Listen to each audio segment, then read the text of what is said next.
Hello दोस्तों, story Aditya YT में आपका स्वागत है। ऐसे नोवेल सुनने के लिए चैनल को लाइक और सब्सक्राइब करें। शुरू करते हैं एक novel, strict professor, part 3, chapter 31। शख्स शादी से इनकार।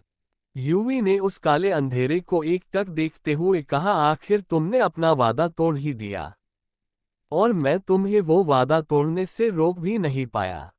ये कहते कहते यूवी की आवाज बाहर आ गई थी। यूवी की आंखें बिल्कुल लाल हो चुकी थी। उसकी आंखें नम थीं, आंसू आंखों से निकलने को तैयार थे, लेकिन यूवी ने एक भी आंसू अपनी आंखों से निकलने नहीं दिया। यूवी ने उस काले अंधेरे को एकटक देखते हुए कहा, किसने कहा मुझे तुम्हारी वैल्यू नहीं है? तुम मेरे लिए बहुत मायने रखते थे, और अब भी रखते हो, और ये बात तुम अच्छी तरह से जानते हो। आखिर तुमने अपना वादा तोड़ ही दिया, और मैं कुछ नहीं कर पाया। मैं तुम्हें नहीं रोक पाया खुद से दूर जाने से। तुमने अपना वादा तोड़ा है ऋत्विक, इसके लिए मैं तुमसे बहुत नाराज हूँ। लेकिन मेरी बदकिस्मती तो देखो, मैं अपनी नाराजगी तुमसे जाहिर भी नहीं कर सकता, क्योंकि तुम मुझसे इतना दूर हो कि मैं चाह कर भी तुमसे नहीं मिल सकता। इस वक्त यूवी अपने आप को बहुत बेबस महसूस कर रहा था। लेकिन फिर अचानक उसने गुस्से से कहा, लेकिन मैं उस शख्स को नहीं छोड़ूंगा जिसने मुझसे, मेरे दोस्त को, मेरे यार को मुझसे अलग कर दिया। उसे मैंने धरती पर ही नरक के दर्शन नहीं करा दिए तो मेरा नाम भी युवराज ओबरॉय नहीं। ये कहते वक्त यूवी के चेहरे पर दुनिया भर के नफरत झलक रही थी। यूवी का चेहरा गुस्से से पूरी तरह लाल हो चुका था। उसने अपने गुस्से को शांत करने के लिए उसने अपनी आंखें बंद कर ली, और अपनी आंखें बंद करते ही उससे इशू का चेहरा दिखने लगा। इशू का चेहरा देखते ही यूवी एकदम से शांत हो गया। उसे यह जानकर हैरानी हो रही थी कि इशू का चेहरा देखते ही उसका गुस्सा अचानक से शांत कैसे हो गया। जहां तक यूवी को पता था कि उसका गुस्सा इतनी आसानी से शांत नहीं होता, लेकिन इशू का चेहरा देखने भर से ही उसका गुस्सा बर्फ की तरह ठंडा पड़ गया। यह उसके लिए हैरानी की बात थी। अब यूवी शांत हो चुका था। उसने एक नज़र चांद को देखा, और बालकनी से अपने रूम में आ गया, और फिर रूम से निकलकर नीचे चला गया। आखिर उसे अब ये देखना भी था कि उस लड़की ने नीचे शादी से मना किया भी है या नहीं। इधर नीचे सोनल के डैड ने सोनल और यूवी की शादी की बात यूवी के पापा से की। अब यूवी के डैड और मॉम दोनों ही एक दूसरे का चेहरा देखने लगे। अब उन्हें समझ नहीं आ रहा था कि वह सोनल की डैड को क्या जवाब दें। यूवी के डैड ने सीधे शब्दों में कहा, ये यूवी पर डिपेंड करता है कि वो किससे शादी करेगा। मुझे बस अपने बच्चे की खुशी चाहिए, और अगर मेरे बेटे की खुशी आपकी बेटी में हुई तो मुझे उससे कोई आपत्ति नहीं है, और अगर मेरे बेटे की खुशी आपकी बेटी में नहीं हुई तो यह शादी होना नामुमकिन है। वो खुद ही इस शादी को नहीं करेगा। सोनल के डैड ने कहा, ये बात तो आपकी सही है मिस्टर ओबरॉय, अच्छा होता अगर दोनों बच्चे आपस में बैठकर बात कर लेते तो। अगर दोनों बच्चे इस शादी के लिए राजी हुए तो फिर हम बात को आगे बढ़ाएंगे। तभी उन सब लोगों को अपने पीछे से एक आवाज सुनाई दी, मैं यह शादी नहीं कर सकती डैड। इस आवाज को सुनकर सब लोगों ने उधर देखा जिधर से आवाज आई थी, तो वहां पर सोनल खड़ी हुई थी, और यह आवाज सोनल की ही थी। अपनी बेटी की बात सुनकर सोनल के डैड ने परेशानी से कहा, ये तुम क्या कह रही हो सोनल? आखिर शादी के लिए तुमने ही तो कहा था कि तुम युवराज ओबरॉय से शादी करना चाहती हो, और अब तुम मना कर रही हो। सोनल ने अपने डैड से नजरें चुराते हुए कहा, मैं सच में यह शादी नहीं करना चाहती डैड। मैं किसी और से प्यार करती हूँ। सोनल की बात सुनकर उसके डैड को गुस्सा आ गया। उन्होंने गुस्से में कहा, अगर तुम किसी और से प्यार करती हो तो तुमने मुझसे ये क्यों कहा कि तुम युवराज से शादी करना चाहती हो? अगर तुम्हें युवराज से शादी करनी ही नहीं थी तो फिर तुमने उससे शादी करने की इच्छा ही क्यों जाहिर की? मुझे तुम सीधे सीधे भी बता सकती थी कि तुम किसी और से प्यार करती हो। मैं तुम्हारी शादी उसी लड़के से करवा देता। लेकिन अब एन मौके पर बताना ये कहाँ से ठीक है। अपने डैड को खुद से गुस्से में बात करते देखकर सोनल की आंखों में आंसू आ गए। आखिर आज पहली बार उसके डैड ने उस गुस्से में से बात की थी। उसे इस वक्त यूवी पर बहुत गुस्सा आ रहा था, लेकिन वह कुछ नहीं कर सकती थी। अगर वह कुछ करती तो वह जानते थी कि यूवी उसे पल भर में बर्बाद कर सकता था, और फिर वह कहीं भी मुंह दिखाने लायक नहीं बचेगी। आफ्टर ऑल गलती तो उसकी ही थी। आज तक सोनल के डैड ने सोनल से इस तरह से कभी बात नहीं की थी जिस तरह से वो अब बात कर रहे थे। उनका गुस्सा भी होना लाजमी था क्योंकि उन्होंने अभी 5 मिनट पहले ही सोनल और यूवी की शादी की बात खुद आगे बढ़कर यूवी के डैड से की थी। और ऐसे में अब सोनल का यूवी से शादी के लिए मना करना उनकी बेइज्जती जैसी थी। इस वक्त सोनल के डैड को अपनी बेइज्जती महसूस हो रही थी। वह साफ दिल के इंसान थे, लेकिन वह ये नहीं जानते थे कि उनकी बेटी कैसी है। सोनम को अपने डैड की बात अच्छी नहीं लगी, लेकिन सोनल कुछ नहीं कर सकते थी। उसने अपने मन ही मन गुस्से से कहा, युवराज ओबरॉय, आज तुम्हारी वजह से पहली बार मेरे डैड ने मुझसे ऐसे बात की है। आज पहली बार उन्होंने मुझे डांटा है, वह भी तुम्हारी वजह से। मैं तुम्हें कभी माफ नहीं करूंगी और उसका बदला तो मैं तुमसे लेकर ही रहूंगी। लेकिन अभी नहीं, पहले मैं तुम्हारी कमजोरी पता करूंगी और फिर उस पर वार करके तुम्हें अपने सामने झुकने पर मजबूर करूंगी। इस वक्त सोनल की आंखों में यूवी के लिए नफरत साफ दिखाई दे रही थी, जो इस चीज की गवाही दे रही थी कि वह आगे चलकर कुछ न कुछ तो जरूर करने वाली है यूवी के खिलाफ। वही यूवी यह सब सीढ़ियों पर खड़ा देख रहा था। इस वक्त उसके चेहरे पर एक smile with horns devil smile थी।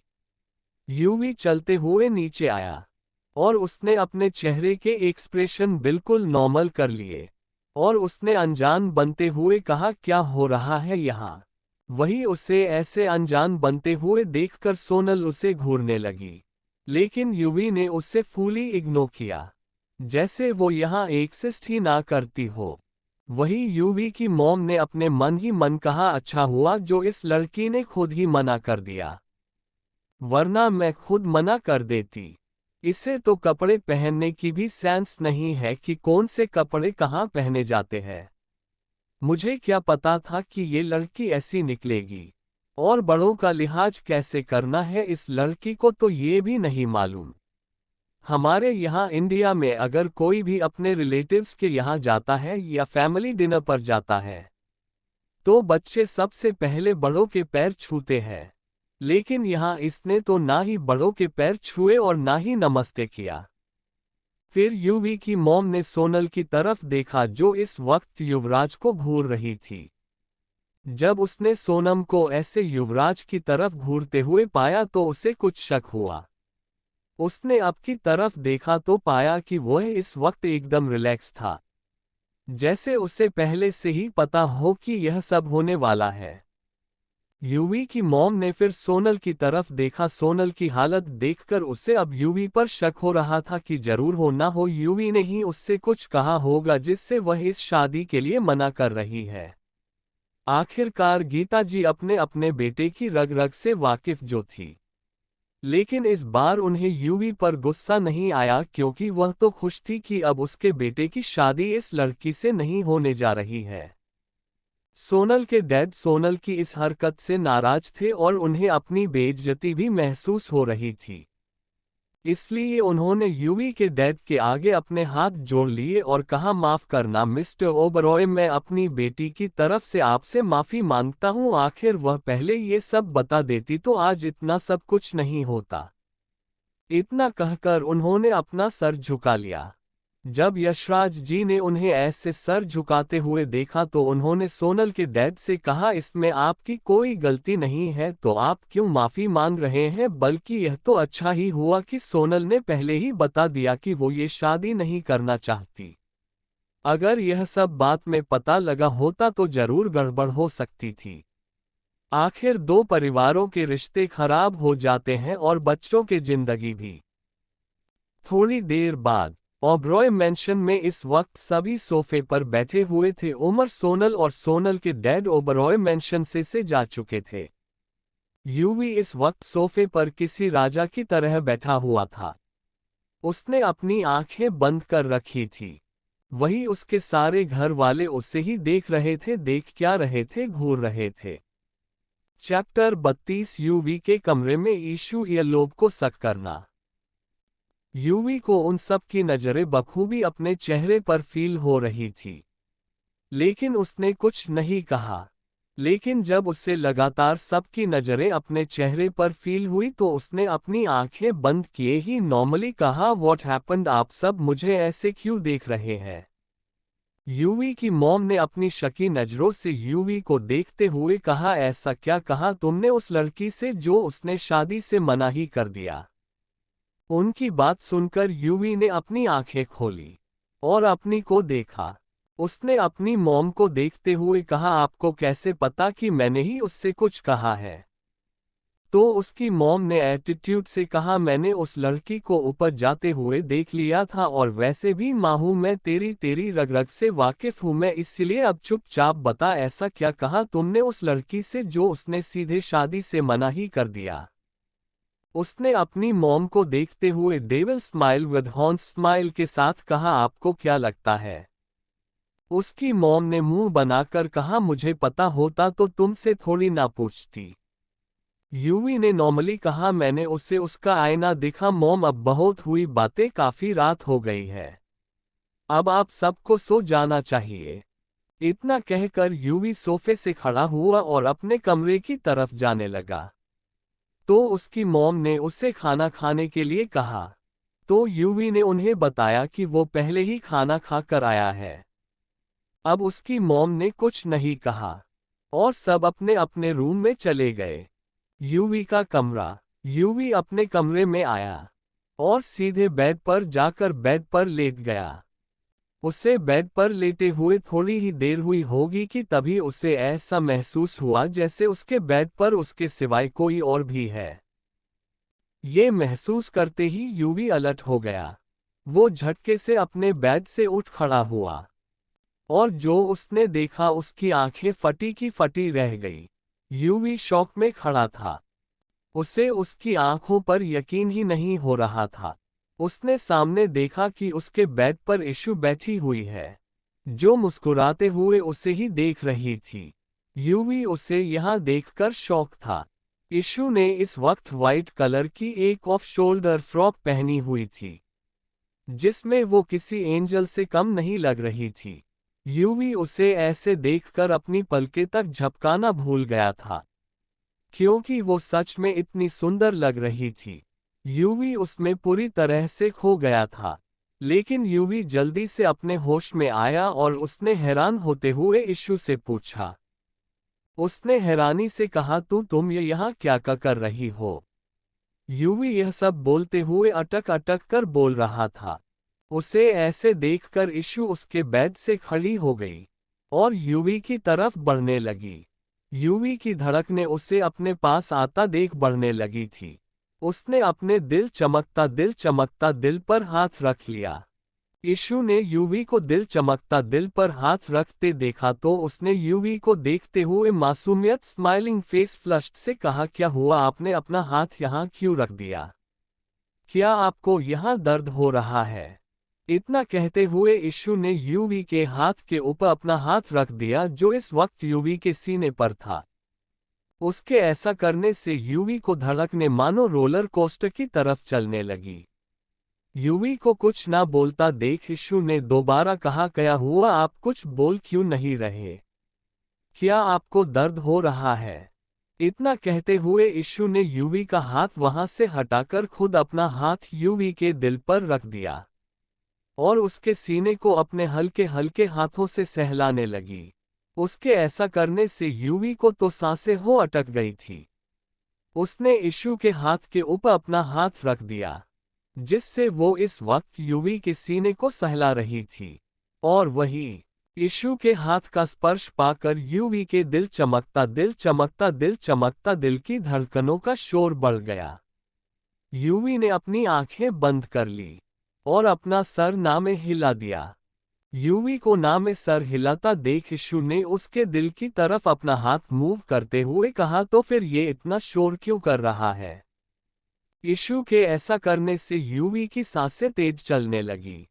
यूवी ने यीशु को जवाब देते हुए कहा, तुम्हारी वजह से। यीशु ने यूवी को देखकर मासूमियत से कहा, मेरी वजह से? लेकिन मैंने तो कुछ किया ही नहीं। यूवी यीशु के मासूम चेहरे को एकटक देखने लगा। उसे उसकी यही मासूमियत ही तो अपनी तरफ अट्रैक्ट करती थी। यूवी ने अपनी नशीली आंखों से यीशु को देखते हुए कहा, तुम्हारे कुछ ना करने से ही मेरा ये हाल है, तो सोचो जब तुम कुछ करोगी तो पता नहीं मेरा क्या होगा। यीशु को यूवी की बात समझ नहीं आई। उसने यूवी की तरफ देखकर मासूमियत से कहा, मतलब मैं कुछ समझी नहीं। यूवी को उसकी मासूमियत पर बहुत प्यार आया। यीशु ने अभी भी यूवी के सीने पर हॉट चमकता दिल साइड की तरफ अपना हाथ रख रखा था और यूवी का हाथ यीशु के हाथ के ऊपर था। यूवी में एक झटके से यीशु की कमर में अपना हाथ डालकर उसे अपनी तरफ खींच लिया।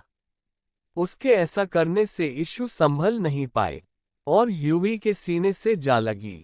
यीशु ने अपनी आंखें डर की वजह से बंद कर ली थी और यूवी ने यीशु को अपने करीब फील करके अपनी आंखें सुकून से बंद कर ली थी। इस वक्त उसके चेहरे पर सुकून था, जो यीशु के कारण था। आखिर यीशु उसके पास जो थी।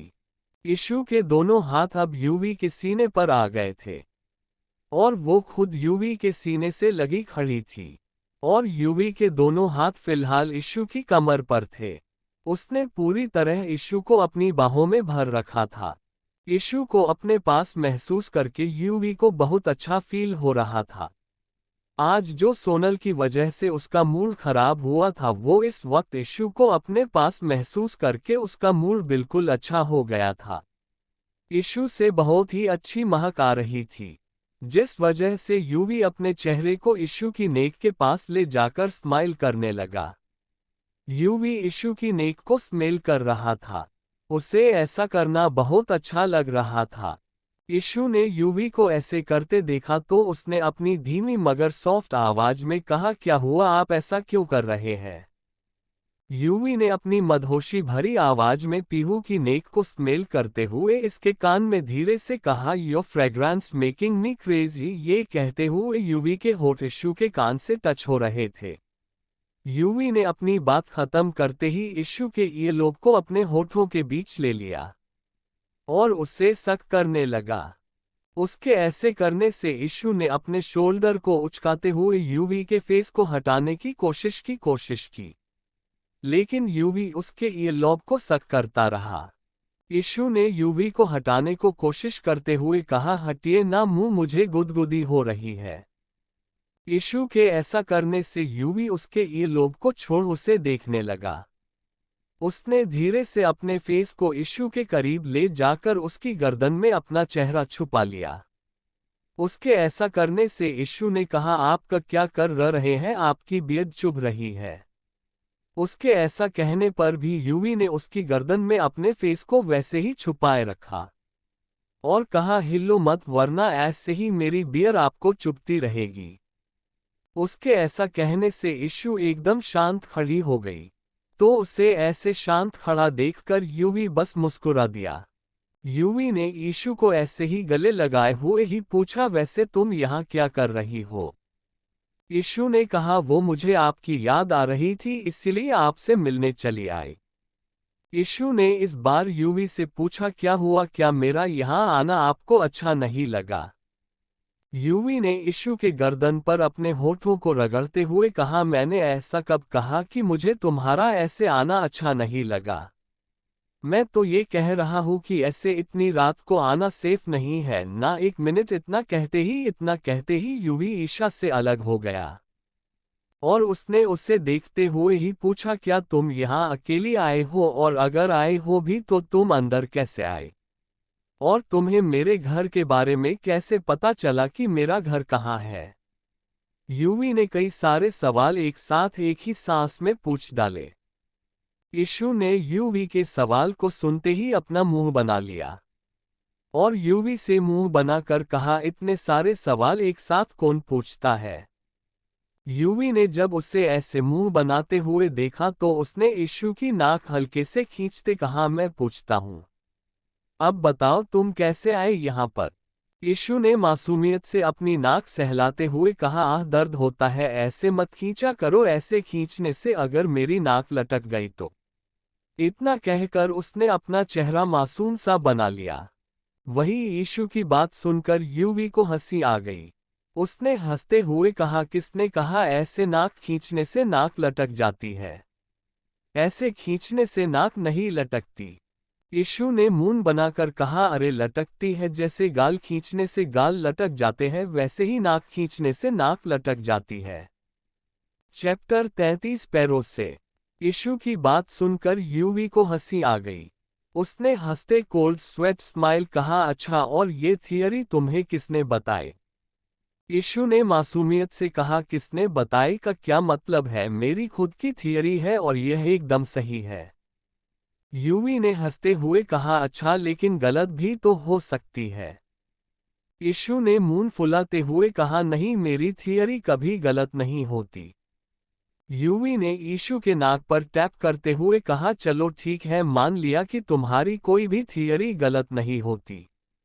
लेकिन पहले जो मैंने सवाल पूछा था उसका जवाब दो। यीशु ने कहा, कौन सा सवाल? यूवी ने कहा, यही कि तुम यहाँ कैसे आए। यीशु ने झट से कहा, पैरों से। यूवी ने घूरते हुए कहा, मुझे पता है, मुझे क्या सबको पता है कि चलकर पैरों से ही आया जाता है। यीशु ने धीरे से कहा, जब पता है क्यों पूछ रहे हैं? हालांकि यीशु ने धीरे से ही कहा था लेकिन यूवी के सुन लिया। उसने यीशु की कमर में अपना डाला और अपने और खींच लिया, जिससे यीशु एकदम से उसके गले जा लगी और उसके हाथ यूवी के कंधे पर आ गए। यीशु ने अपनी आंखें बंद कर ली थी। यूवी ने धीरे से अपना सर नीचे किया और यीशु को देखने लगा, जो इस वक्त उसके गले से लगी हुई थी। यूवी ने धीरे से अपने हाथ से यीशु के चेहरे को ऊपर की तरफ उठाया तो उसने देखा कि यीशु की आंखें बंद है। यीशु को ऐसे देखकर यूवी का चमकता दिल दिल धड़क रहा था। वही यूवी के ऐसे उसका चेहरा ऊपर उठाने से यीशु ने अपनी आंखें खोल ली और मासूमियत से यूवी को देखने लगी। यीशु के आंखें खोलने से यूवी की नज़र सीधे उसकी आंखों पर चली गई और यूवी यीशु की आंखों में देखने लगा। यूवी यीशु की आंखों में खो गया था। दोनों फिलहाल एक दूसरे की आंखों में देख रहे थे। दोनों ही इस वक्त एक दूसरे की आंखों में देख रहे थे।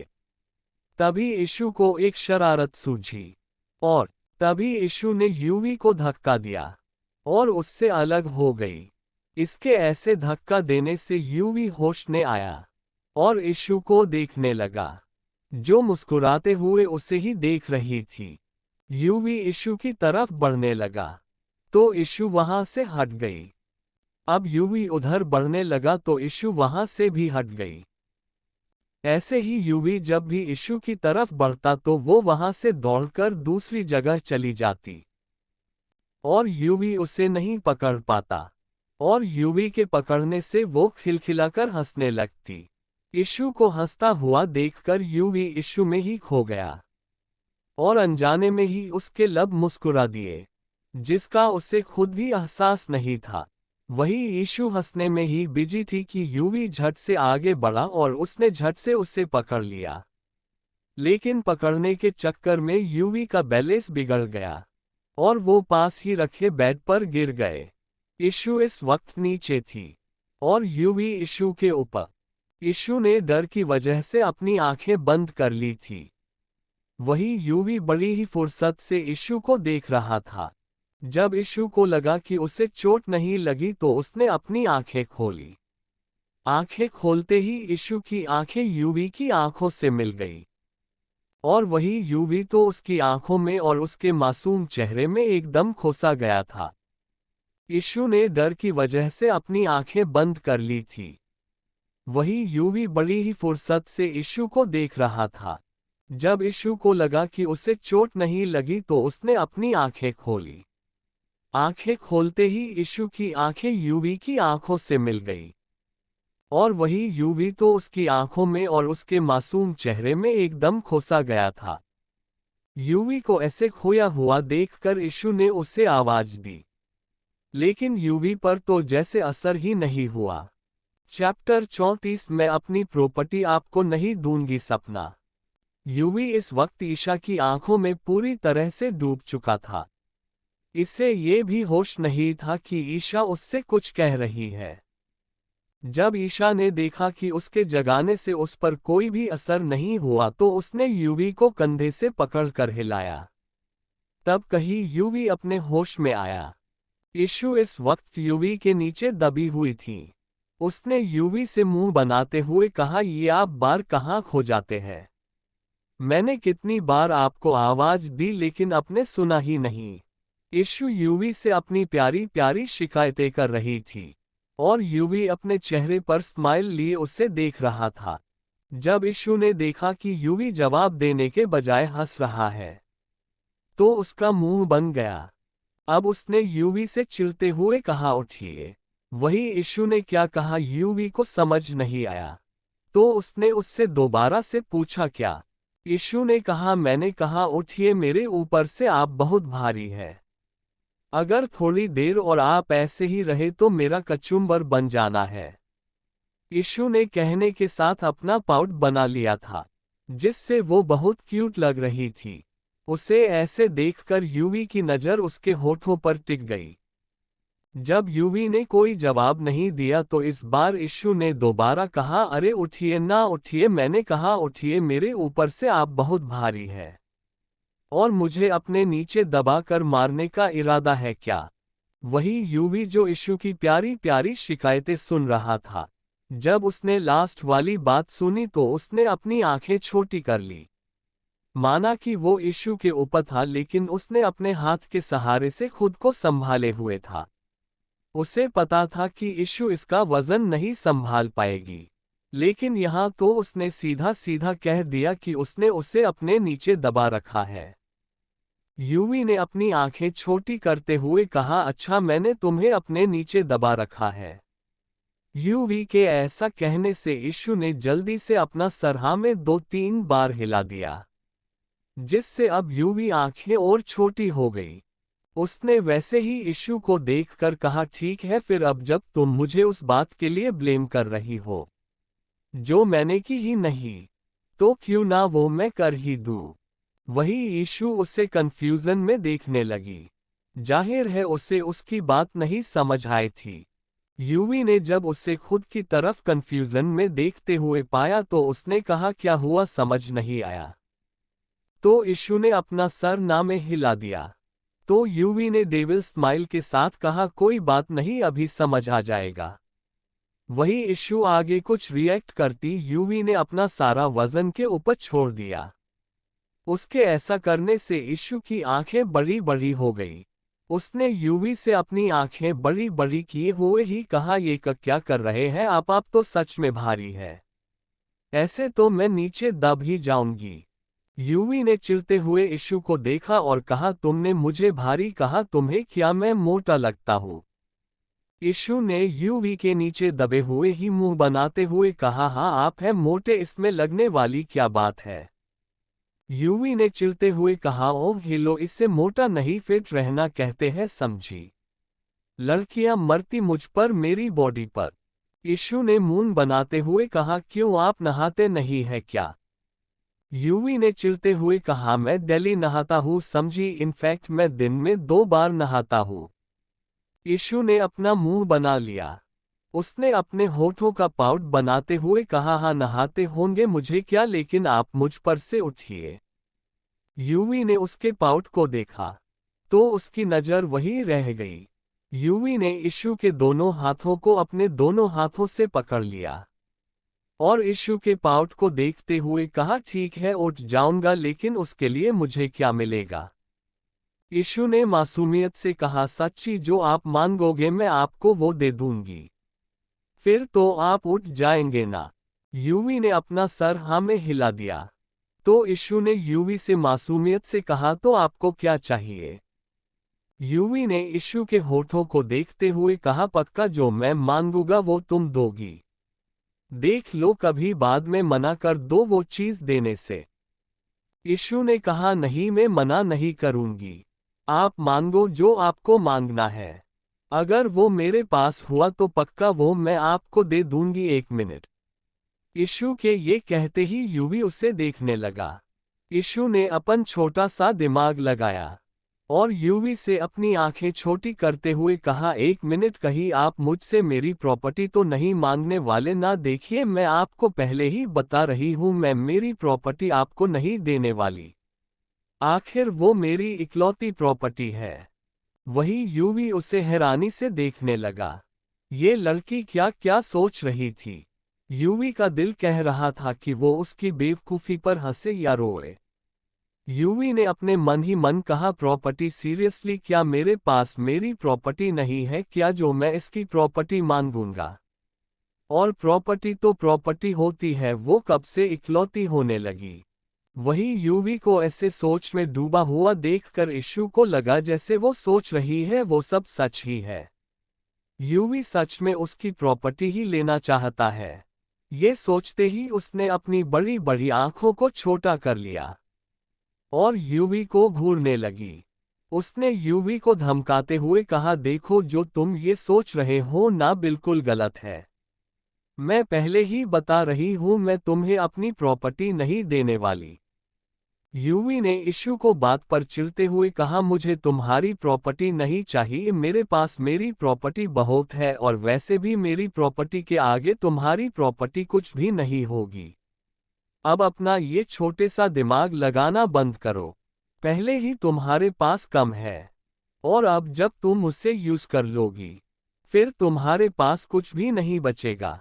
इसीलिए अपने दिमाग को बचा कर रखो।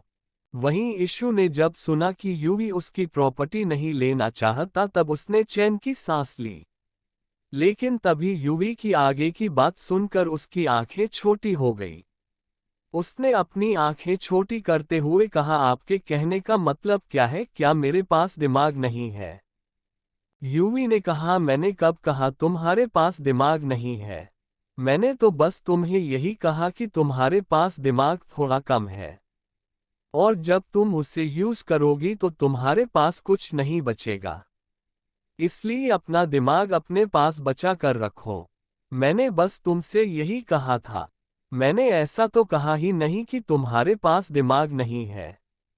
इतना कहकर यूवी इशू को देखने लगा और यूवी की बात सुनकर इशू सोच में पड़ गई और ऐसे सोचता हुआ देखकर यूवी के चेहरे पर स्माइल आ गए। उसने अपने मन ही मन कहा, दिमाग तो तुम में सच में ही कम है और ये तुमने साबित भी कर दिया। यूवी में इशू को देखकर कहा, अच्छा अब सोचना बंद करो और मेरे सवाल का जवाब दो। ईशा ने कहा, कौन सा सवाल? तो यूवी ने कहा, मैंने तुमसे पूछा था कि जो मैं तुमसे मांगूंगा अगर वह तुम दे दोगी तो मैं तुम्हारे ऊपर से उठ जाऊंगा। तो ईशा ने कहा, क्या मांगने वाले हैं आप?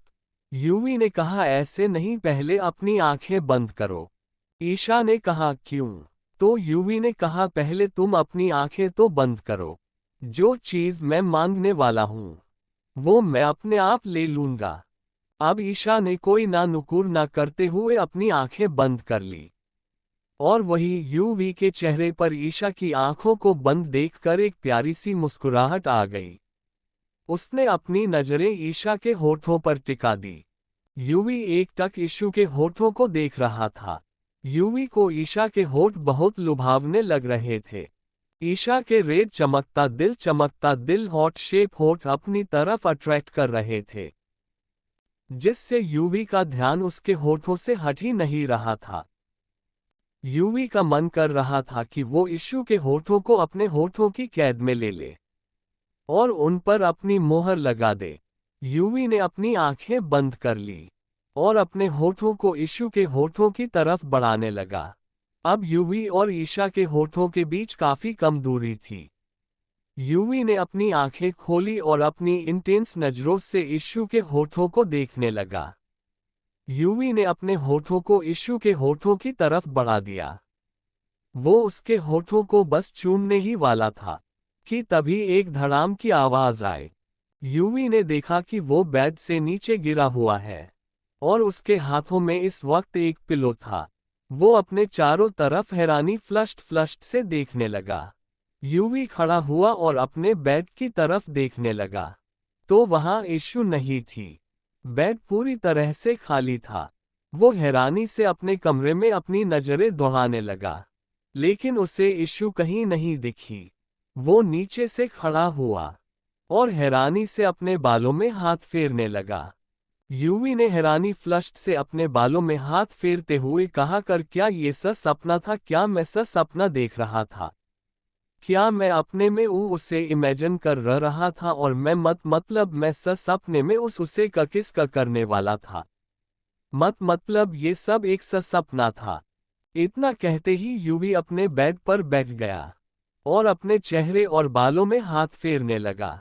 उसे यह जानकर हैरानी हो रही थी कि वो किसी लड़की को अपने सपने में इमेजिन कर रहा था, और वो उसे थ्रोइंग किसेस भी करने वाला था।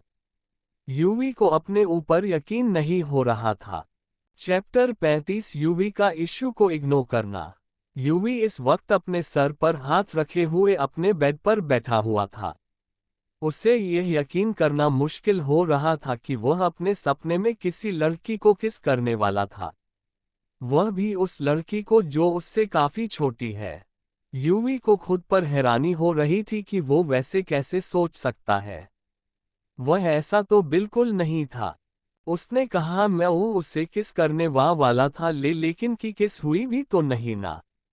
अब यूवी के मन में बस यही चल रहा था कि अगर उसकी होठ ईशा के होठों पर होते तो उसे कैसे महसूस होता। पता नहीं क्यों, लेकिन उसके सपने वाली किस अधूरी रहने से उसे थोड़ा पछतावा तो हो रहा था। उसके मन में बस यही चल रहा था कि क्या थोड़ी देर और उसको सपना नहीं चल सकता था।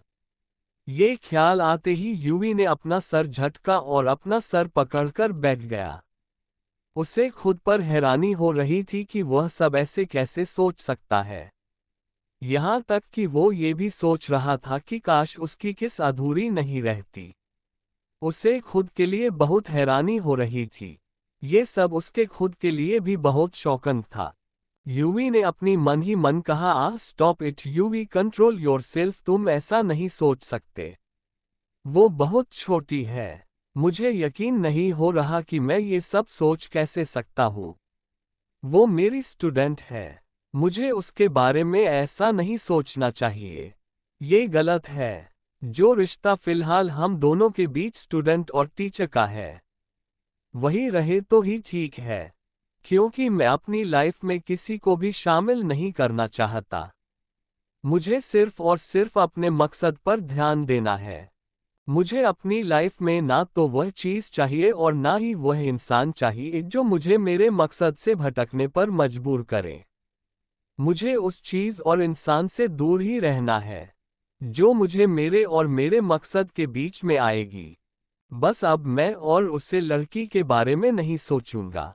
लेकिन मैं क्या करूं, मैं जितना ही उससे दूर होने की कोशिश करता हूं, उल्टा ही उतना ही उसके बारे में सोचता हूं और उतना ही उसके पास खुद को महसूस करता हूं। मुझे जितना हो सके उस लड़की से दूर ही रहना है। अब उसके बारे में नहीं सोचूंगा। इतना कहकर यूवी खड़ा हुआ और बाथरूम में चला गया। उसने अपने कपड़े चेंज किए और जिम में चला गया, क्योंकि सुबह हो चुकी थी और इस वक्त सुबह के 5 बजे बज रहे थे। यूवी ने अपने कपड़े चेंज किए और जिम में चला गया। लगभग 1 घंटे तक यूवी ने एक्सरसाइज की और जिम से वापस अपने कमरे में आ गया। कमरे में आते ही उसने बाथ लिया और वह कॉलेज जाने के लिए रेडी हो गया। यूवी ने इस वक्त ब्लैक शर्ट और ग्रे कलर की पैंट पहन रखी थी। ये तो जरूर था कि वो आज फिर से अपने लुक से कॉलेज में लड़कियों का दिल धड़काने वाला था, क्योंकि वो बहुत हैंडसम लग रहा था। लेकिन जिसका दिल धड़कना चाहिए देखते हैं उसका दिल धड़कता है या नहीं। वह बिल्कुल तैयार होकर सीढ़ियों से नीचे आया तो उसकी पूरी फैमिली वहीं डाइनिंग टेबल पर मौजूद थी। उसकी माँ ने उसे आवाज भी दी थी, लेकिन यूवी अपने ख्यालों में इतना खोया हुआ था कि उन्होंने उनकी आवाज को सुना ही नहीं और सीधा बाहर की तरफ चला गया। अब उसकी मॉम ने भी कुछ नहीं कहा क्योंकि उन्हें इन चीजों की आदत थी, क्योंकि अक्सर यूवी ऐसा ही करता रहता था। वो जानती थी कि जो उसका मन ना हो वह काम बिल्कुल नहीं करता था। यूवी कॉलेज के लिए निकल गया था। वह खुद ही कार ड्राइव कर रहा था और उसके जहन में आज सुबह का ही सपना चल रहा था, जिस वजह से उसका ध्यान बार बार ड्राइविंग से हट रहा था। अब उसे खुद पर ही गुस्सा आने लगा था कि वह जितना ईशा के बारे में सोचने से खुद को रोक रहा था, उतना ही उसके बारे में उसका दिल सोच रहा था, जिससे अब उसे इरिटेशन होने लगी थी क्योंकि जो काम यूवी के हिसाब से नहीं होता था तब यूवी को बहुत गुस्सा आता था। लेकिन यहाँ तो ये सब खुद उसके साथ हो रहा था। जैसे तैसे करके यूवी अपने कॉलेज पहुंचा और कार से उतरकर सीधा अपने ऑफिस में चला गया। उसने अंदर जाकर अपने ऑफिस को बंद कर लिया और अपनी आंखें बंद करके चेयर पर धम्म से बैठ गया। और वहीं इशू इन सब से बेखबर मस्ती करते हुए कॉलेज पहुंच चुकी थी। तीनों की तीनों अपनी क्लासेस में पहुंच चुकी थी। उनका पहला पीरियड वैसे तो यूवी का था, लेकिन आज कुछ अलग था। उनका पहला पीरियड किसी और टीचर ने लिया था, जिस वजह से बच्चों में खुसुर फुसुर शुरू हो गई थी, क्योंकि ऐसा पहली बार हुआ था कि यूवी की जगह किसी और टीचर ने उन्हें पढ़ाया था। लेकिन ईशा, मिष्टी और स्वाति को ये पता नहीं था। उन्हें लगा कि शायद आज उन्हें कोई काम होगा। उन्हें ये सब नॉर्मल ही लगा। ऐसे ही सभी क्लासेस होती रही और उनका लंच ब्रेक हो गया। सभी कैंटीन में चले गए, जहां उन तीनों को वीर और उसका पूरा ग्रुप मिल गया था। लेकिन उनके साथ आलिया नहीं थी, क्योंकि उस दिन के बाद वो कॉलेज आई ही नहीं। उन सब ने ऐसे ही मस्ती करते हुए लंच किया और अपनी अपनी क्लास अटेंड करने चले गए। तीनों ही इस वक्त अपनी क्लास में बैठी हुई थी और उन तीनों में ही हंसी मजाक चल रहा था। लेकिन तभी किसी की एंट्री उनकी क्लास में हुई। सबका ध्यान गेट की तरफ चला गया, जहां यूवी अपने इमोशनलेस चेहरे के साथ खड़ा हुआ था। आज पता नहीं क्यों यूवी इशू के आगे जाने से कतरा रहा था, इसलिए उसने अपने पीरियड को किसी और टीचर को अटेंड करने के लिए कह दिया। लेकिन आखिर में यूवी ने सोचा कि वो कब तक वो इशू का सामना ना करने के लिए लेक्चर अटेंड नहीं करेगा। कभी न कभी उसे इशू का सामना करना पड़ेगा ही ना। यही सोचकर यूवी ने ये डिसाइड किया कि वो क्लास अटेंड करेगा और जितना हो सके वह उतना ही ईशा को इग्नोर करेगा। वह उस पर ध्यान ही नहीं देगा। उसने सोचा था कि वह सीधा क्लास में जाएगा और लेक्चर अटेंड करेगा और फिर वापस आ जाएगा। लेकिन ईशा को अब क्लास में देखकर यूवी को अपना सुबह वाला सपना याद आ गया, जिस वजह से वह इशू से अपनी नज़र नहीं मिल पा रहा था। लेकिन ये उसने अपने चेहरे से जाहिर नहीं होने दिया। उसने अपने चेहरे को इमोशनलेस बना रखा था, जिस वजह से कोई यह नहीं जान सकता था कि उसके अंदर क्या चल रहा है और क्या नहीं। यूवी ने ये डिसीजन लिया था कि वो इशू को इग्नोर ही करेगा। लेकिन अब यूवी को अपना डिसीजन अब कमजोर होता हुआ महसूस हो रहा था। अब यूवी ने इशू की तरफ और नहीं देखा और क्लास में एंटर हो गया। उसके क्लास में आने से सभी बच्चों ने उसे ग्रीट किया। बदले में यूवी ने भी अपना सर हिला दिया। यूवी ने अब पढ़ना शुरू कर दिया। थोड़ी देर बाद उसका लेक्चर अब खत्म ही होने वाला था कि उसकी नज़र इशू कर गई, जो क्लास के अंदर बैठी नींद की झपकियां ले रही थी।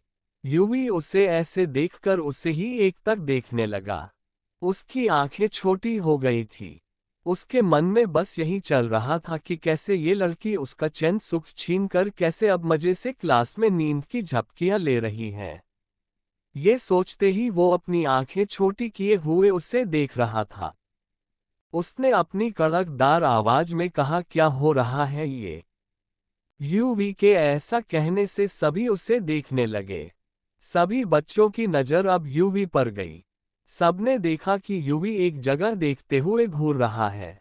तो अब सबकी नजरों ने यूवी की नजरों का पीछा किया। तो सब ने देखा कि ईशा क्लास के अंदर सो रही थी। और सबसे हैरान कर देने वाली बात तो ये थी कि यूवी की कड़कदार आवाज सुनकर भी उसकी नींद नहीं खुली, बल्कि वह अपने चेहरे को दूसरे तरफ करके आराम से सो गई। सब हैरानी से उसे ही देख रहे थे, जो किसी मिनी कुंभकर्ण की तरह सो रही थी। लेकिन वो सोते हुए बड़ी क्यूट लग रही थी, जिस वजह से सब उसे ही देख रहे थे। जब यूवी ने ये देखा कि सभी क्लास के लड़के और लड़कियां दोनों ही ईशा को देख रहे हैं, तो उसकी आंखें छोटी हो गई। पता नहीं क्यों, लेकिन उसे उन लड़कों से जलन हो रही थी। यहां तक कि उसे उन लड़कियों से भी जलन हो रही थी, जो इस वक्त ईशा को देख रही थी। उसे यह बिल्कुल भी बर्दाश्त नहीं हो रहा था कि ईशा को उसके सिवाय कोई और भी देख रहा है। ये सब देखकर उसे और जलन हो रही थी। उसने देख लिया था कि सारे लड़के कैसे अपनी प्यार भरी निगाहों से ईशा को देख रहे हैं, और यूवी से ये सब बर्दाश्त नहीं हो रहा था। चैप्टर 36 यूवी को हुई जलन। पता नहीं क्यों, लेकिन यूवी को लड़कों का ईशा को ऐसे देखना पसंद नहीं आ रहा था, जिस वजह से उसे गुस्सा आ रहा था। वह नहीं चाहता था कि ईशा को उसके सिवाय कोई और भी देखे। उसके मन में बस यही चल रहा था कि उसे मतलब ईशा को ध्यान रखना चाहिए कि उसे कौन कैसे देख रहा है। लेकिन यहाँ तो वह इन सब से बेखबर चैन की नींद सो रही थी, जिस वजह से यूवी को गुस्सा आ गया। उसने गुस्से से अपने कड़कदार आवाज में कहा, क्या देख रहे हो सब, वहां सब सामने देखो। यूवी के ऐसा कहने से सब बच्चे डरकर सामने देखने लगे, लेकिन ईशा पर कोई असर नहीं हुआ। वह तो चैन से सो रही थी। ये देखकर यूवी को और गुस्सा आ गया। अब यूवी चलता हुआ ईशा के पास गया। उसने उसके पास पहुंचकर उसे आवाज दी, लेकिन अब भी ईशा नहीं उठी। तो यूवी ने अपने हाथ को बेंच पर जोर से मरते हुए कहा, मैंने कहा उठिए मिस ईशा। यूवी के ऐसे हाथ पटकने से ईशा की नींद टूट गई और वो हड़बड़ाते हुए उठ गई। उसकी आंखों में अब भी नींद भरी हुई थी, जिस वजह से वो अपनी आंखों को अपने हाथ की हेल्प से मसलने लगी। ये सब करते हुए वो बिल्कुल छोटी बच्ची लग रही थी, जिससे देखकर यूवी का गुस्सा फुर हो गया। लेकिन उसने अब भी अपने आप को गुस्से में दिखाते हुए ईशा को ताना मारते हुए कहा, नींद पूरी हुई या नहीं हुई मिस ईशा? अगर नहीं पूरी हुई तो यहाँ एक बिस्तर लगवा दूं। वही ईशा जो इस वक्त हल्की हल्की नींद में थी, उसे यह पता ही नहीं चला कि यूवी उसे ताना दे रहा है या नहीं। उसने उबासी लेते हुए अपने मुंह पर हाथ रखते हुए कहा, हम ठीक है, लगवा दो, मेरी नींद भी पूरी हो जाएगी। इतना कहते ही वो दोबारा से सो गई। उसके ऐसे जवाब देने से जहां मिष्टी और स्वाति ने अपना अपना सर पीट लिया, वही पूरी क्लास और यूवी उसे हैरान होकर देखने लगा। यूवी ने गुस्से से कहा, मिस ईशा आप यहाँ सोने आती है या पढ़ने?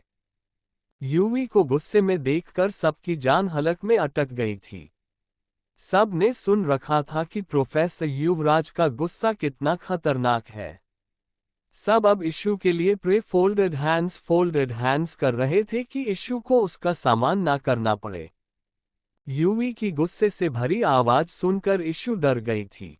अब उसकी नींद हवा हो गई थी, क्योंकि उसने कभी भी यूवी को गुस्से में नहीं देखा था। और आज इशू ने जब यूवी को गुस्से में देखा तो उसे यूवी से डर लग रहा था। अब उसे समझ आ रहा था कि सब बच्चे क्यों यूवी से डरते हैं, क्योंकि सबको उसके गुस्से से डर लगता था। ईशा को आज तक किसी ने भी नहीं डांटा था, डांटा तो क्या, उससे कभी किसी ने ऊंची आवाज में भी किसने बात नहीं की थी। वह बहुत नाजों से पली बड़ी हुई थी। लेकिन आज जब यूवी ने उसे गुस्से से डांटा तो उसे अब डर लग रहा था। उसका चेहरा छोटा सा हो गया था। उसकी नींद तो जैसे गायब ही हो गई थी। मिष्टी और स्वाति को भी यूवी से डर लग रहा था, लेकिन उन्हें इशू की भी चिंता हो रही थी। इशू ने अपना सर नीचे झुका रखा था। उसकी आंखों में नमी आ गई थी, जिस वजह से उसने अपना सर झुका लिया था। वो किसी को भी नहीं दिखाना चाहती थी कि वो रो रही है। उसने बहुत मुश्किल से अपने आप को रोने से रोका हुआ था।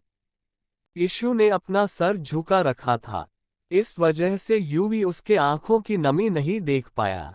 लेकिन मिष्टी और स्वाति दोनों ही जानती थी कि इशू यूवी की डांट नहीं सह पाएगी, इसलिए उन्हें इशू के लिए बुरा लग रहा था। यूवी ने गुस्से से कहा, मुझे वो स्टूडेंट बिल्कुल भी नहीं पसंद जो क्लास में डिसिप्लिन से ना रहे और पढ़ने के दौरान सोए, और जो गलती करता है उसे सजा भी मिलती है। और आपने गलती की है, जिस वजह से आपको पनिशमेंट जरूर मिलेंगी। और आपकी पनिशमेंट ये है कि आप लाइब्रेरी को साफ करेगी। आपको 5th फ्लोर पर जो लाइब्रेरी है वो साफ करनी होगी, और जो बुक्स अनअरेंज्ड है आप उसे अरेंज करेगी। यूवी ने इशू से वो लाइब्रेरी साफ करने को कही थी जिसे ज्यादातर यूज नहीं किया जाता, बस कभी कभी ही उसे यूज में लाया जाता था। और आपको ये सब अकेले ही करना है, और इसमें आपकी कोई भी मदद नहीं कर सकता, क्योंकि ये सिर्फ आपकी पनिशमेंट है। ये बात यूवी ने मिष्टी और स्वाति को देखकर कही थी।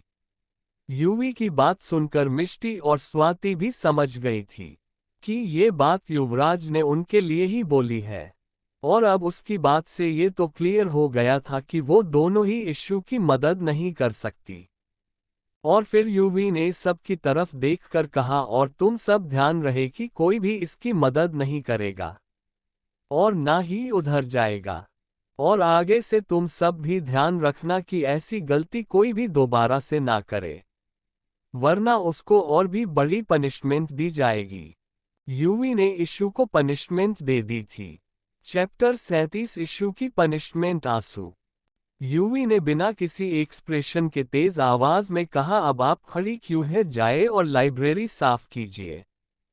उसकी तेज आवाज को सुनकर इशू डर गई, और ना चाहते हुए भी उसके आंख से एक आंसू लुढ़क गया।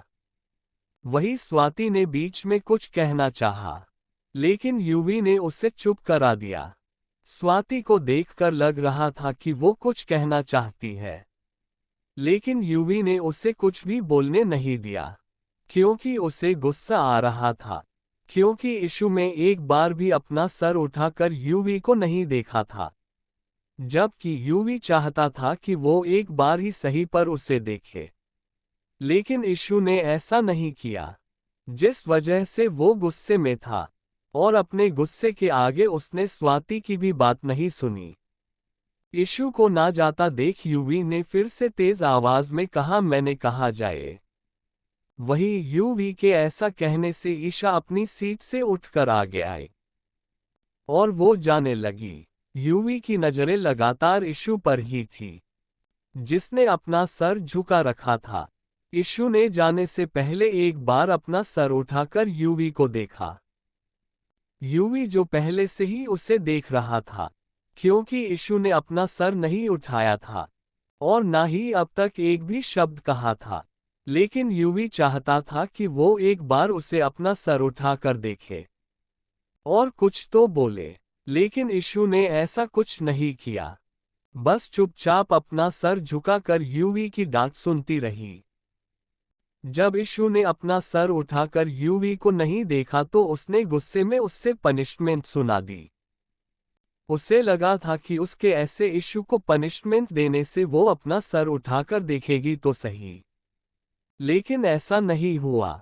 इशू ने अपना सर उठाकर यूवी को नहीं देखा, तो यूवी ने उसे क्लास से बाहर जाने को कहा, तो इशू चुपचाप जाने लगी, जिससे देखकर यूवी को और गुस्सा आ गया। लेकिन यीशु ने दरवाजे के पास पहुंचकर जब उसने अपना सर उठाकर एक बार यूवी को देखा, तो उसकी आंखों से एक आंसू की बूंद लुढ़ककर गालों पर आ गई। जब यूवी ने यीशु की आंखों में आंसू देखे तो उसका दिल टूटना धक्का सा रह गया। उसने ये नहीं सोचा था कि उसके ऐसे डांटने से यीशु की आंखों में आंसू आ जाएंगे। उसका गुस्सा हवा की तरह चला गया। पता नहीं क्यों, लेकिन यूवी से यीशु की आंखों में आंसू बर्दाश्त नहीं हो रहे थे। यीशु की आंखों में आंसू देखकर तो यूवी का दिल जैसे धड़कना ही भूल गया। वो सुन्न होकर गेट की तरफ देख रहा था, जहां से अभी अभी यीशु गई थी। यूवी को यीशु की आंखों में आंसू देखकर अपने दिल चमकता दिल में बेचैनी हो रही थी।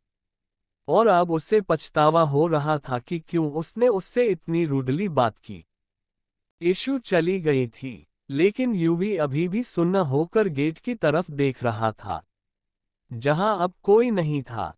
वहीं मिष्टी और स्वाति को यीशु के लिए बुरा लग रहा था। उन दोनों ने भी यीशु की आंखों में आंसू देख लिए थे।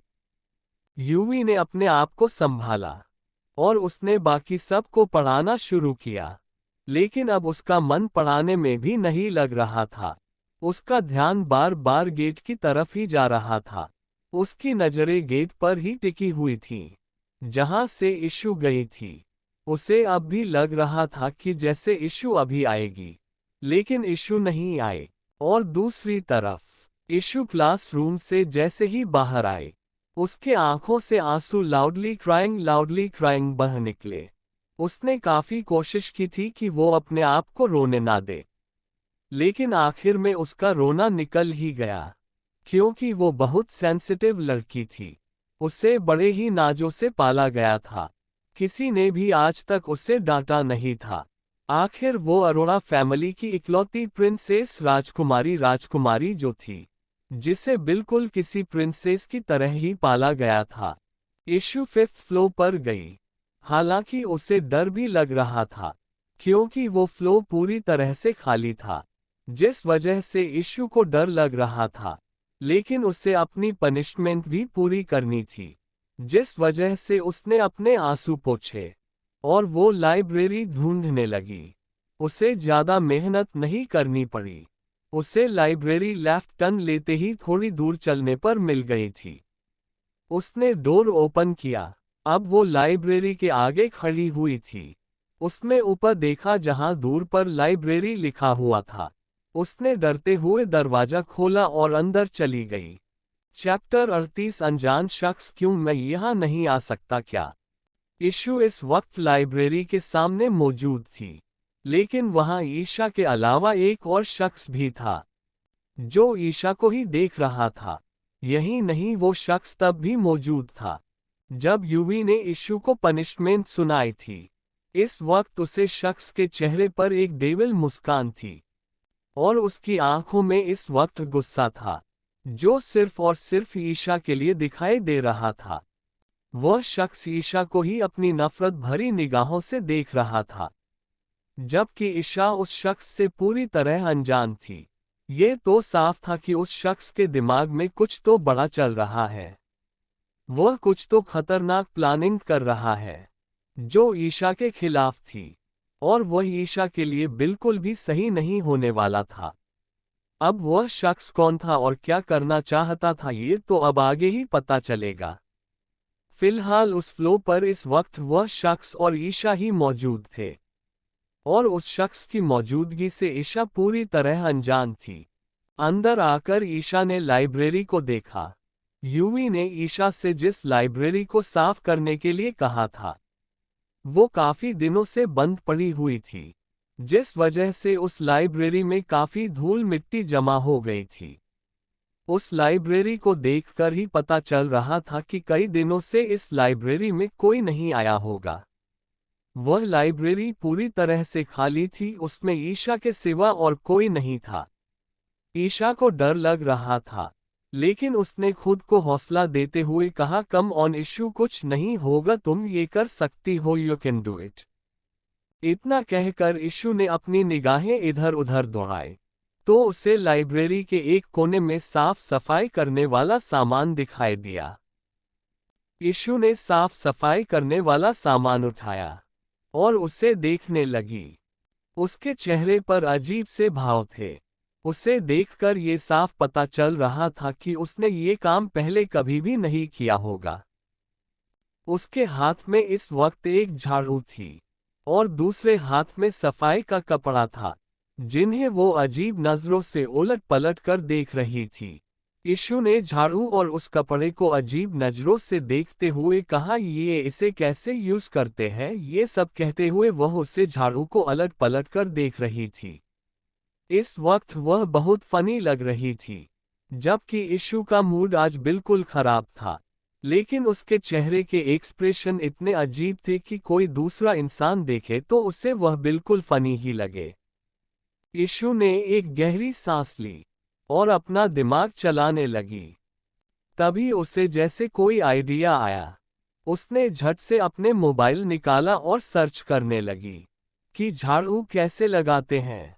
अब वह गूगल पर देखने लगी थी कि झाड़ू को कैसे यूज करते हैं।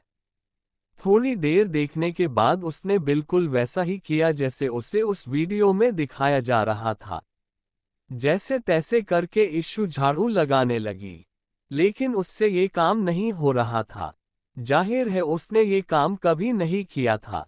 आखिर इतनी अमीर फैमिली की प्रिंसेस राजकुमारी जो थी, जिस वजह से उसे नहीं पता था कि झाड़ू कैसे लगाते हैं। यीशु जैसे तैसे करके झाड़ू लगने लगी, लेकिन उसे झाड़ू ठीक से नहीं लग रही थी। इनफैक्ट वह 2-3 बार तो झाड़ू लगाते हुए गिरते गिरते बची थी और एक बार तो गिर ही गई थी। काफी मशक्कत के बाद इशू ने जैसे तैसे करके झाड़ू लगाए। इशू इतनी देर में ही हांफने लगी थी। उसकी हालत इतनी देर में ही खराब हो गई थी और उसे खांसी भी आ रही थी। उसने झाड़ू रखते हुए और अपनी कमर पर हाथ रखते हुए कहा, उफ, दुनिया का कितना मुश्किल काम है ये झाड़ू लगाना। पता नहीं लोग कैसे लगा लेते हैं, मुझसे तो लग भी नहीं रही थी और ऊपर से गिर गई वह लग। और कमर पर हाथ रखते हुए, हाय मेरी कमर, ऐसा लग रहा है जैसे पता नहीं कौन सा पहाड़ तोड़ा लिया हो मैंने। अब ईशा ने सफाई करने वाला कपड़ा उठाया और उसे देखते हुए कहा, वीडियो में तो इससे चीजें साफ कर रहे थे, शायद मुझे इससे ही ये बेंचेस वगैरह साफ करनी होगी। लेकिन ये बेंचेज कितनी सारी है। लेकिन एक चीज अच्छा है, बुक्स की तरफ देखते हुए, जो ये बुक्स कपड़ों से ढकी हुई है, वरना यह इतनी सारी बुक्स भी मैं कैसे साफ करती। इतना कहकर वो वहां रखी बेंचेस को साफ करने लगी। लेकिन उसे साफ करने में प्रॉब्लम आ रही थी, क्योंकि साफ साफ सफाई करने से जो धूल उड़ रही थी, उसके कारण इशू को प्रॉब्लम हो रही थी और उसे उस धूल से बहुत खांसी आ रही थी, जिस वजह से वह बार बार खांस रही थी। लेकिन इशू ने अपनी खांसी पर ध्यान नहीं दिया और वह कंटिन्यू बेंचेज साफ करती रही। लेकिन उसे बहुत लो फील हो रहा था। वो बीच बीच में बेंच पर बैठ भी जाती थी। लाइब्रेरी के दरवाजे पर वो शख्स इस वक्त लाइब्रेरी के दरवाजे पर खड़ा हुआ था और अपनी नफरत भरी निगाहों से इशू को देख रहा था और उसके हाथों की मुट्ठियां बनी हुई थी। उसने इस वक्त काले कपड़े पहने हुए थे। उसने अपने आप को बिल्कुल पूरी तरह से ढक रखा था और उसने अपने चेहरे पर मास्क लगा रखा था। इस वजह से वो शख्स पहचान में नहीं आ रहा था। और वहीं दूसरी तरफ यूवी के केबिन में यूवी इस वक्त सोफे पर बैठा हुआ था। उसने अपनी आंखें बंद कर रखी थी और अपने सर को पीछे सोफे पर टिका रखा था। वो बिल्कुल खामोश बैठा हुआ था। वो बाहर से बिल्कुल शांत था, लेकिन उसके अंदर उथल पुथल मची हुई थी। पता नहीं क्यों, लेकिन उसका मन बीतते वक्त के साथ घबरा रहा था, जैसे कुछ होने वाला है, जिस वजह से वो यहाँ अपने ऑफिस में बैठा हुआ था और अपने आप को शांत करने की कोशिश कर रहा था। उसे बार बार इशू की आंसुओं से भरी हुई आंखें याद आ रही थी। इशू के जाने के बाद उसका मन पढ़ाने में भी नहीं लगा। इस वजह से वो अपने केबिन में आ गया था और तब से यहीं बैठा हुआ था। उसे लगा था कि ऐसे शांत अकेले बैठने से उसकी घबराहट कम हो जाएगी। लेकिन उसकी घबराहट बीतते वक्त के साथ बढ़ती ही जा रही थी। उसे रह रहकर ईशा का ख्याल आ रहा था, जिस वजह से वह अपने ऑफिस में भी चैन से नहीं बैठ पा रहा था। उसका दिमाग और दिल दोनों ही इस ईशा के बारे में सोच रहे थे और यूवी को बार बार अपनी आंखों के आगे इशू की आंसुओं से भरी हुई आंखें याद आ रही थी, जो उसे और बेचैन कर रही थी। उसका दिल कर रहा था कि वह अभी की अभी ईशा के पास चला जाए, लेकिन दिमाग उसे ये करने से रोक रहा था। यूवी अपने ख्यालों में ही गुम था कि उसका केबिन एक धड़ाम की आवाज के साथ खुला और एक शख्स सीधा बड़बड़ाते हुए अंदर आ गया। केबिन का डोर खोलने की आवाज से यूवी ने अपनी आंखें खोली और डोर की तरफ देखा, तो उस शख्स को देखकर उसकी आंखें छोटी हो गई। एक तो वो पहले ही अपने किए से खुद पर गुस्सा था और अब उस शख्स की इस हरकत ने जैसे उसके गुस्से को और हवा देने का काम किया था। उस शख्स ने गुस्से से कहा, तुम में तमीज नाम की चीज है कि नहीं? तुम्हें इतना भी नहीं पता कि किसी के केबिन में आने से पहले उसकी परमिशन लेनी पड़ती है। यूवी की बात पर वो शख्स उसे अजीब नजरों से देखने लगा। वो और कोई नहीं सीड था, यूवी का असिस्टेंट और उसका दोस्त। सिद्धार्थ ने उसे अजीब नजरों से देखते हुए कहा, जस्ट चिल यार, तू इतना हाइपर क्यों हो रहा है? इसमें इतना हाइपर होने वाली क्या बात है? और परमिशन की जरूरत, मैं हमेशा ही ऐसे ही आता हूँ और आज से पहले तो तुमने कुछ नहीं कहा। पहले कभी तो तुझे गुस्सा नहीं आया, लेकिन आज क्यों इतना गुस्सा कर रहा है? सब की बात सुनकर यूवी ने अफसोस से अपनी आंखें बंद कर ली। आज सुबह से ही उसका दिमाग खराब हो रहा था, जिस वजह से पहले वह ईशा पर चिल्लाया और अपना गुस्सा निकाला और फिर उसे पनिशमेंट दे दी। और अब वो सीट के ऊपर भी गुस्सा कर रहा था। उसने अफसोस में अपनी आंखें बंद करते हुए अपने बालों में हाथ फेरा। यूवी इस वक्त काफी स्ट्रेस लग रहा था।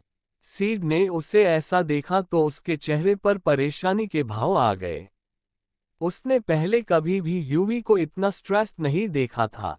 उसने ऐसे यूवी को परेशान होते हुए सिर्फ ऋत्विक के लिए देखा था, और आज यूवी को ऐसे परेशान देखकर उसे भी टेंशन हो रही थी।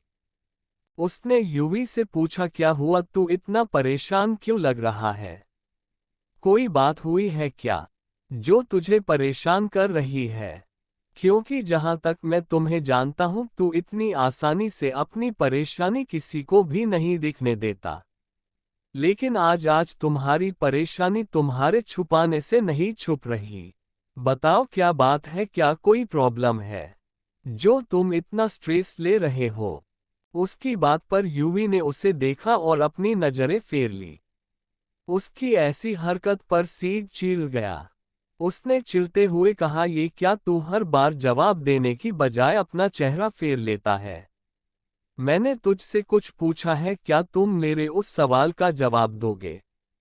यूवी ने अब भी कुछ नहीं कहा, जिस वजह से सीड और भी चिढ़ गया। यूवी ने सीड की बात का जवाब नहीं दिया और अपनी बात को सीड के आगे रखते हुए कहा, क्यों आए हो तुम यहाँ? यूवी की ऐसी बात पर सीड यूवी को घूरने लगा और उससे घूरते हुए ही कहा, क्योंकि मुझे तुझसे कोई काम था। यूवी ने सीड से सपाट लहजे में कहा, क्या काम था तुम्हें जो तुम्हें यहां आना पड़ा? सीड ने चिढ़ते लुक ऑफ ट्रायम्फ हुए कहा, क्यों मैं यहां नहीं आ सकता क्या? यूवी ने सपाट लहजे में कहा, नहीं। चैप्टर 39 इश्यू की जान खतरे में। यूवी के ऐसा कहने से सीड उसे घूरने लगा, लेकिन उसके ऐसे घूरने से सीड को कोई फर्क नहीं पड़ा। यूवी ने बिना किसी भाव के कहा, अब घूरते ही रहोगे या बताओगे भी क्यों आए हो यहाँ? सीड ने सीरियस होते हुए कहा, खबर मिली है कि कल शाम को कुछ लड़कियों को देश से बाहर भेजा जाएगा, जो कि समुद्र के रास्ते से भेजी जाएंगी। हमें उसके लिए तैयार होना होगा और उन लड़कियों को बचाना होगा। सीड की बात सुनकर यूवी गंभीर हो गया। यूवी ने गुस्से से कहा, कितनी लड़कियों को? सीड ने कहा, करीब 20 लड़कियां होगी। यूवी ने कहा, और वो उन लड़कियों को कहाँ भेजने वाले हैं वो लोग? सीड ने कहा, दुबई नसीम के पास। सीड ने आगे कहा, लेकिन ये लड़कियां नसीम के पास भी नहीं रहेगी, बल्कि नसीम इन लड़कियों को कहीं और भेजेगा, जिसके बारे में फिलहाल मुझे नहीं पता कि वो उन्हें कहाँ भेजने वाला है। यूवी ने कहा, और कुछ पता चला उनके बारे में, कोई और डिटेल्स? सीड ने कहा, नहीं, लेकिन शायद कल सुबह तक पता चल जाए। यूवी ने गुस्से से कहा, शायद नहीं, कल सुबह तक मुझे बाकी की डिटेल्स भी चाहिए तो चाहिए। सीड ने यूवी की बात पर अपना सर हाँ में हिला दिया। यूवी ने आगे कहा, कल सुबह तक सारी तैयारी हो जानी चाहिए, और शाम को फिर हम अपना प्लान एग्जीक्यूट करेंगे।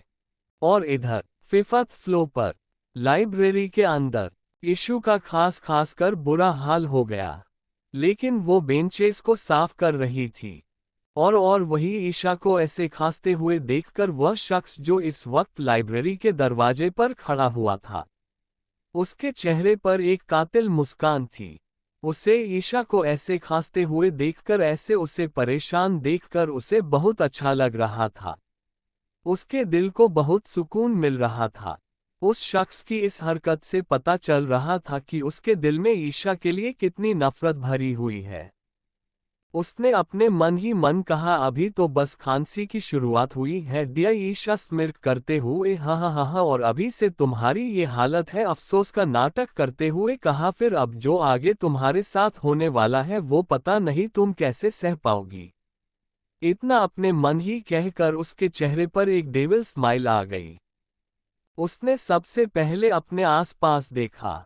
जब उसे ये कन्फर्म हो गया कि उसके आसपास कोई भी नहीं है, तो उसने अपने पॉकेट से एक पाउडर निकाला।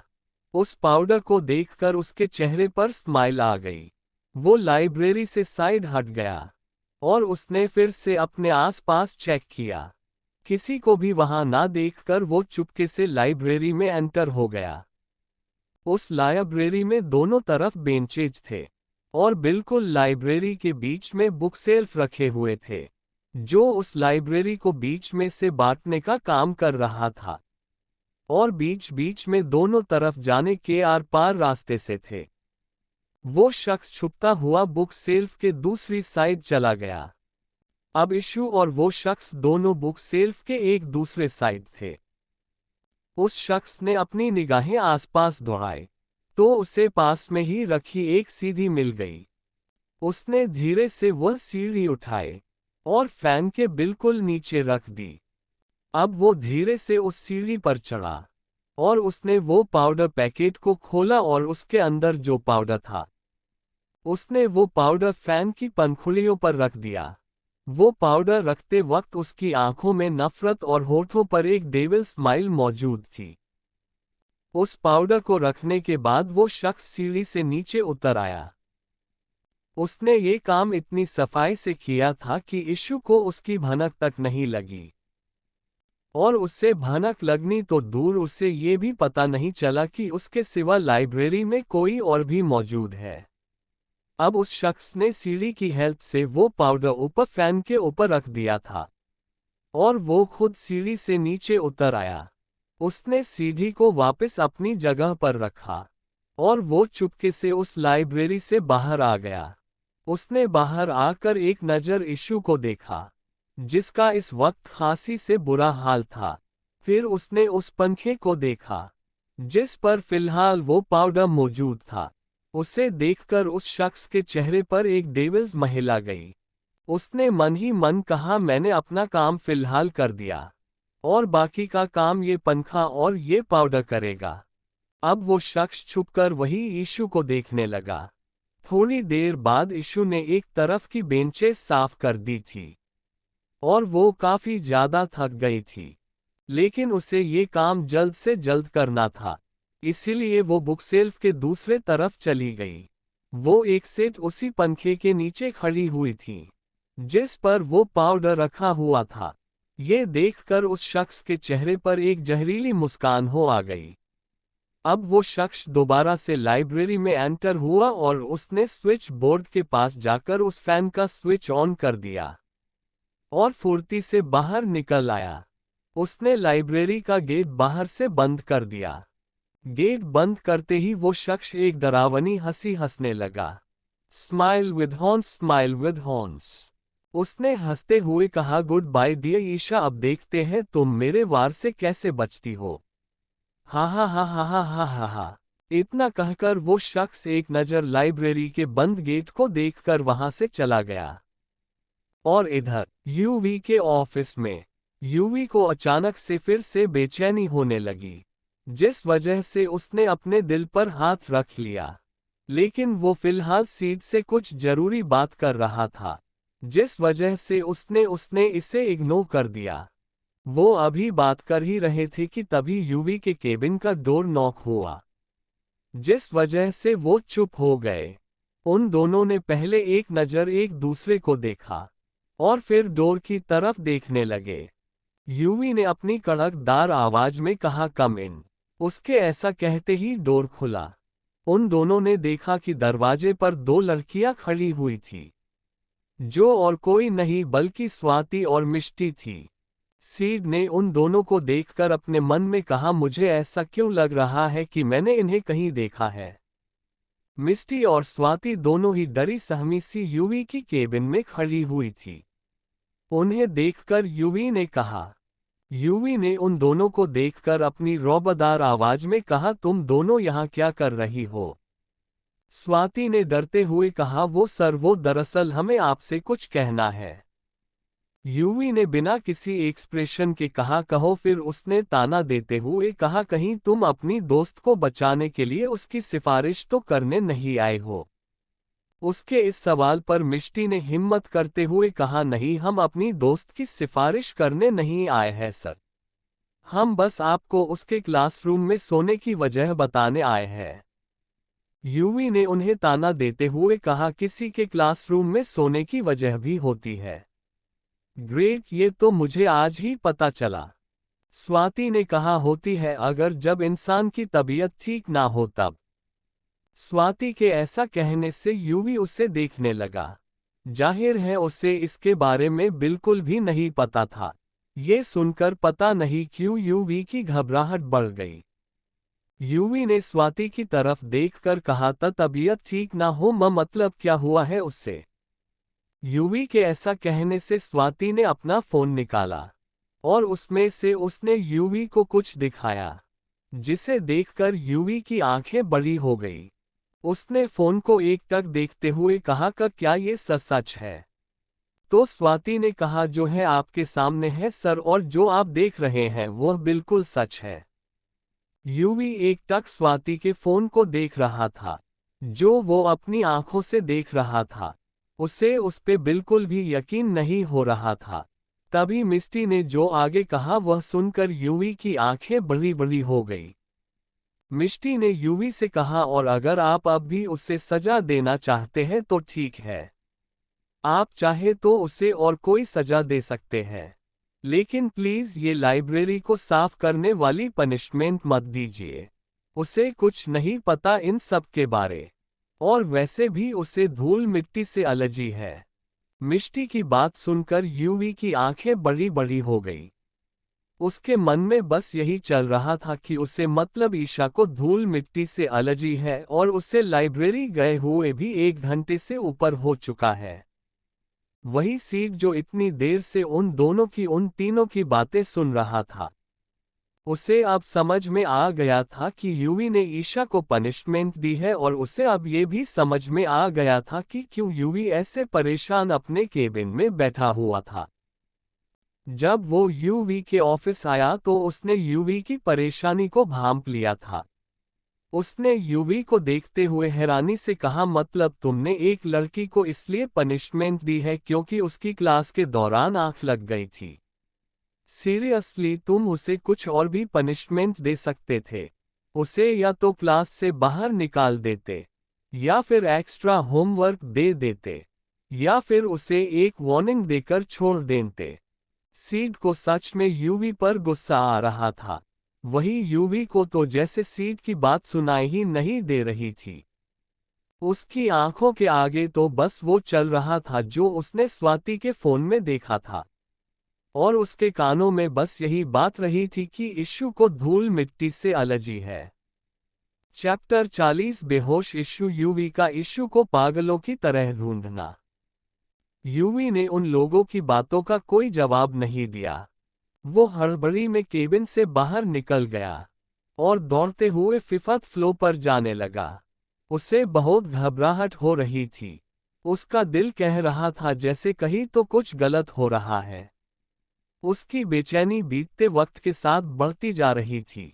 वही युवराज को ऐसे भागते देख वो तीनों सीट स्वाति और मिष्टी भी इसके पीछे दौड़ते हुए चले गए। लाइब्रेरी के अंदर इशू को जब एहसास हुआ कि लाइब्रेरी का दरवाजा अपने आप बंद हो गया तो वो डर गई। वो कुछ करती उससे पहले ही उसे छींके आना शुरू हो गई। वो पंखा चलने के कारण इशू के नाक और मुंह में वो पाउडर जा रहा था।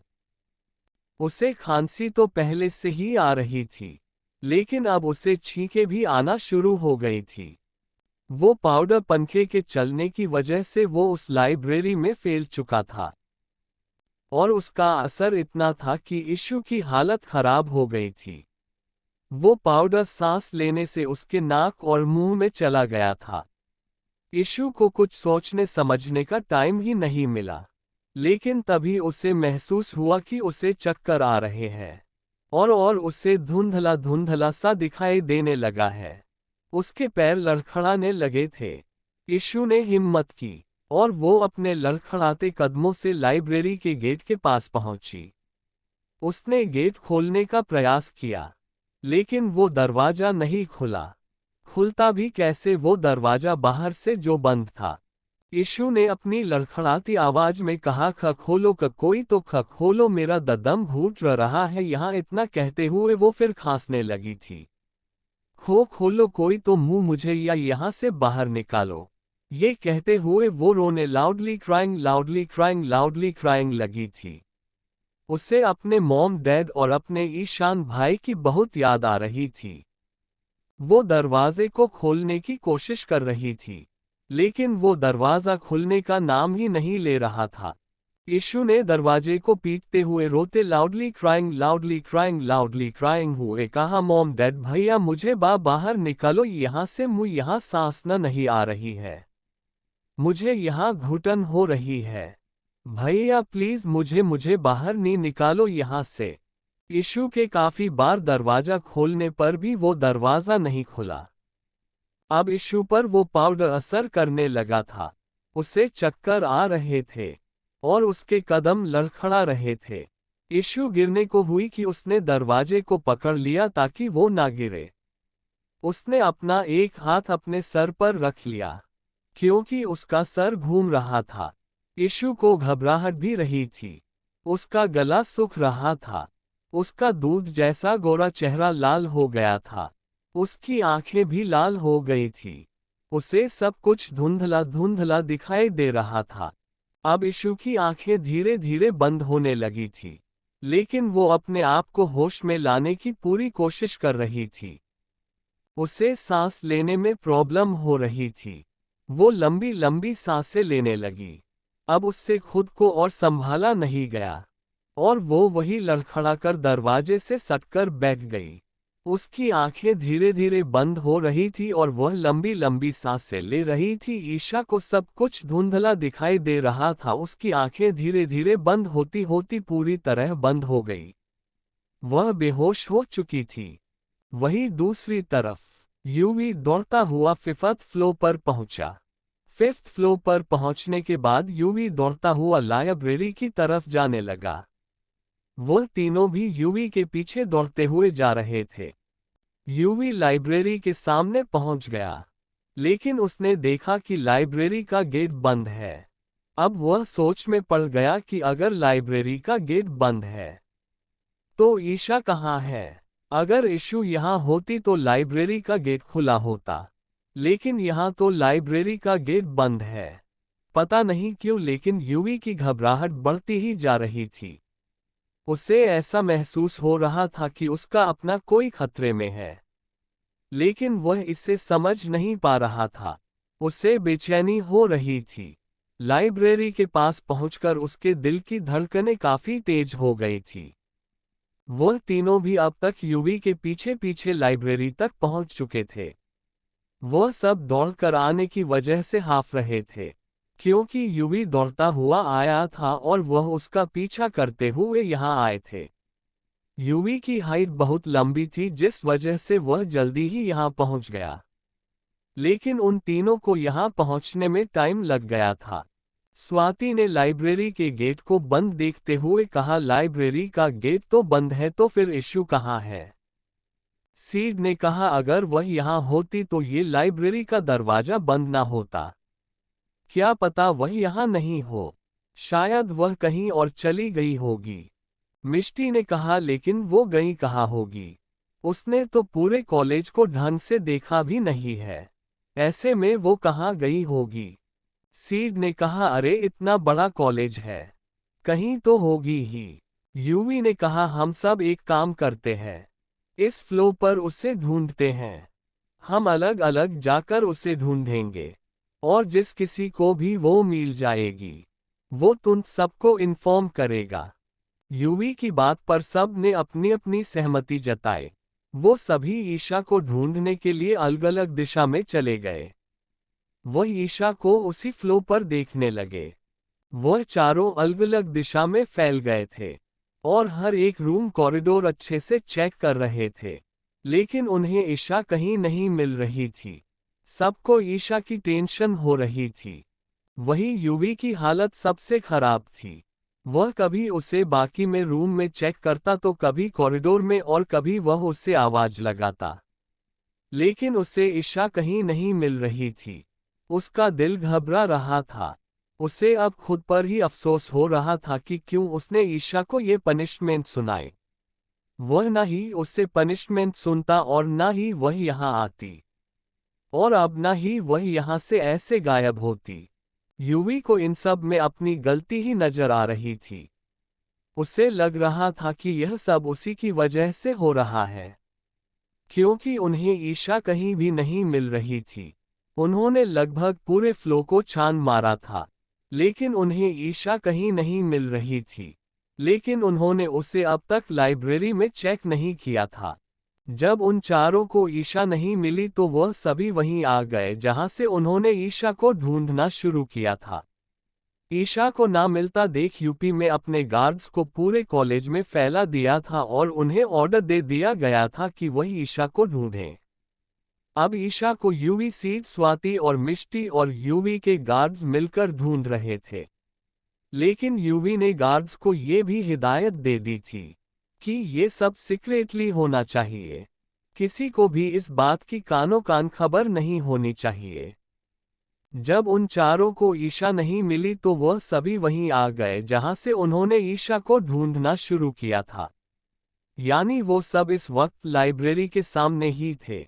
लेकिन सीड यूवी को देखकर हैरान था, क्योंकि यूवी की हालत ही ऐसी हो गई थी।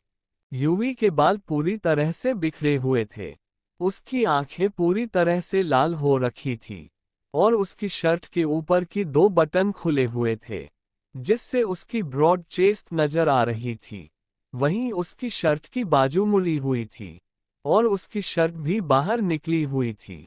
लेकिन इन सब के बावजूद भी वह हैंडसम लग रहा था। लेकिन सीड को ये देखकर हैरानी हो रही थी कि एक लड़की के लिए यूवी ने अपनी ऐसी हालत कर ली है। उसे अब कुछ कुछ माजरा समझ में आने लगा था, लेकिन उसे ये सब कहने का अभी सही टाइम नहीं लगा। इसलिए उसने यूवी से अभी कुछ नहीं कहा। लेकिन वह यूवी को अच्छी तरह से नोटिस कर रहा था कि ईशा के ना मिलने से उसने यानी यूवी ने अपनी कैसी हालत बना ली है। ईशा के ना मिलने पर यूवी को अपने सीने एक तीस सी उठती महसूस हो रही थी। ना चाहते हुए भी उसकी आंखें नम होने लगी थी, लेकिन उसके नम होती हुई आंखें कोई नहीं देख पाया था, क्योंकि यूवी ने अपने आप को संभाल रखा था। उसे सिर्फ और सिर्फ अभी इश्यू की फिक्र थी।